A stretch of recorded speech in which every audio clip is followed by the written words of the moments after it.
Bapak dan Ibu tadi mendapatkan obat diabetes ini ada insulinnya. Ini untuk brosur insulin bisa dilihat dulu Ibu, nanti saya akan jelaskan. Nah, yang pertama ada pengertian insulin. Insulin itu adalah hormon alami yang diproduksi oleh tubuh kita dan berfungsi untuk mengubah gula darah menjadi energi. Nah, mengapa penderita diabetes itu membutuhkan insulin? Karena penderita diabetes itu pada sebagian orang insulin alaminya tidak mencukupi atau insulinnya tidak bekerja secara optimal. Nah, ini ada dua tipe diabetes mellitus. Yang pertama ada tipe 1, itu tubuhnya tidak dapat lagi memproduksi insulin. Nah, yang diabetes tipe 2 itu insulinnya masih diproduksi tapi jumlahnya itu kurang atau tidak bekerja efektif. Nah, kemudian ada manfaat insulin. Insulin itu bermanfaat untuk menurunkan kadar gula darah, menjaga kondisi tubuh tetap stabil, dan mencegah komplikasi pada diabetes. Insulin itu banyak jenisnya nih, Bapak dan Ibu. Ini ada insulin kerja cepat, ada insulin kerja pendek, ada insulin kerja menengah, insulin kerja panjang, dan insulin campuran. Nah, kemudian untuk efek sampingnya itu efek samping yang mungkin terjadi itu adalah hipoglikemia atau gula darah yang sangat rendah. Itu tuh ciri-cirinya adalah gemetar, pusing, keringat dingin, kemudian lemas. Nah, jika Bapak atau Ibu mengalami gejala tersebut, segera konsumsi makanan atau minuman manis nih Bapak Ibu.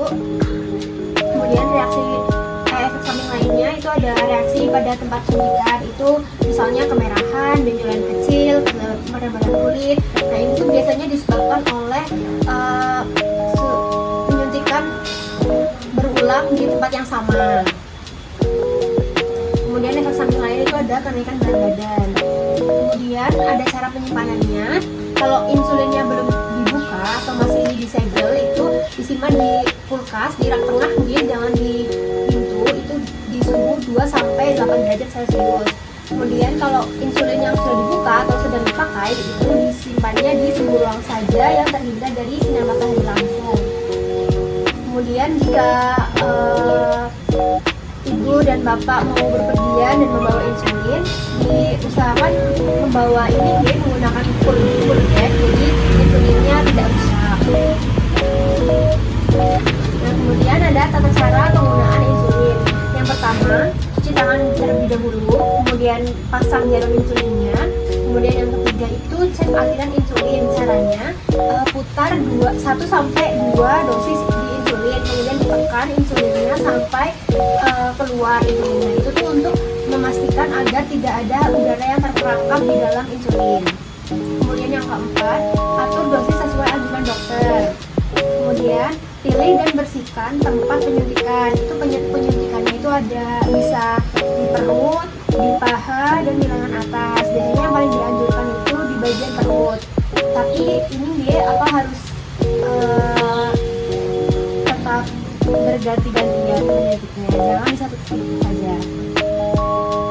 Kemudian yang keenam, suntik insulin dengan cara mencubit kulit dan tusuk jarum lurus, tekan sampai habis. Tahan kurang lebih 10 detik sebelum ditarik.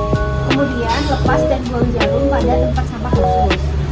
Nah, ini ada hal-hal yang harus diperhatikan oleh Bapak dan Ibu. Yang pertama, periksa gula darah secara rutin. Jangan melewatkan makan setelah penggunaan insulin. Kemudian kenali tanda gula darah rendah seperti gemetar, keringat dingin, lemas, pusing. Jika muncul gejala tersebut, segera minum atau makanan yang manis sedikit.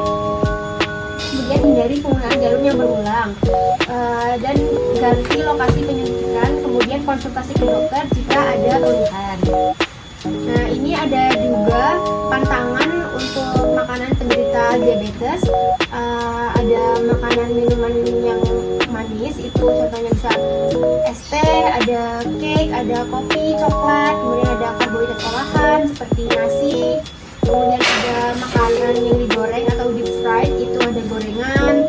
Kemudian ada kentang goreng. Kemudian ada lemak jenuh dan berat seperti santan.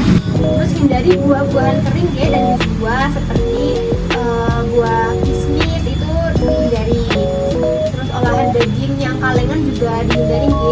Nah, ini ada makanan yang ramah untuk penderita diabetes, itu seperti sayuran hijau seperti bayam, timun. Kemudian ada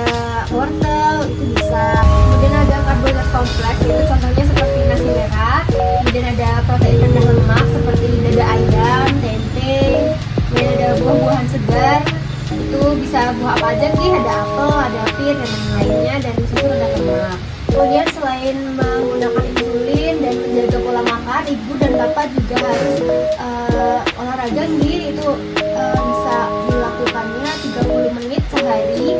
Itu contohnya ada yoga, jalan kaki, atau mungkin bisa bersepeda. Tapi ada hal-hal yang perlu diwaspadai. Itu jangan olahraga berat saat gula darah itu sangat rendah. Nah, hentikan aktivitas bila pusing, gemetar, dan keringat dingin. Seperti itu ya. Apakah sudah jelas Bapak dan Ibu? Apakah ada yang mau ditanyakan?